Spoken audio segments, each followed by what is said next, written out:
ಎಲ್ಲ ಶಿಷ್ಯಂದ್ರು ಅವರವರ ಕೆಲಸವನ್ನು ಅರ್ಧಕ್ಕೆ ಬಿಟ್ಟು ಹೊರಟು ನೋಡಿ ತಿರ್ಗಾ ವಾಪಸ್ ಬಂದು ನಿಂತು.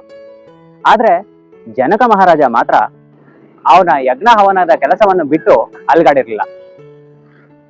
ಕಡೆಗೆ ಎಲ್ಲ ಆದ ನಂತರ ಶಿಷ್ಯಂದ್ರು ಜನಕ ಮಹಾರಾಜರನ್ನ, ನೀವು ನಿಮ್ಮ ರಾಜ್ಯದ ಯುವರಾಜ ಆಗ್ಬಿಟ್ಟು ಇಡೀ ರಾಜ್ಯನೇ ಬೆಂಕಿ ಬಿದ್ದಿದೆ ಅಂತ ಹೇಳಿದಾಗ್ಲೂ ಹೋಗಿ ನೋಡ್ಲಿಲ್ವಲ್ಲ ಅಂತ ಕೇಳಿದಾಗ ಅವರು ಅದಕ್ಕೆ ಕೊಟ್ಟ ಉತ್ತರ ಏನಂದ್ರೆ, ಇಲ್ಲಿ ಯಾವುದು ಶಾಶ್ವತ ಅಲ್ಲ, ಈವನ್ ನಮ್ಮ ದೇಹ ಕೂಡ ಶಾಶ್ವತ ಅಲ್ಲ, ಆತ್ಮಕ್ಕೆ ಯಾವುದೇ ರೀತಿಯಾದ ಸಾವು ಇಲ್ಲ, ಅದನ್ನ ನೀವು ಸುಡೋದಕ್ಕೂ ಆಗಲ್ಲ.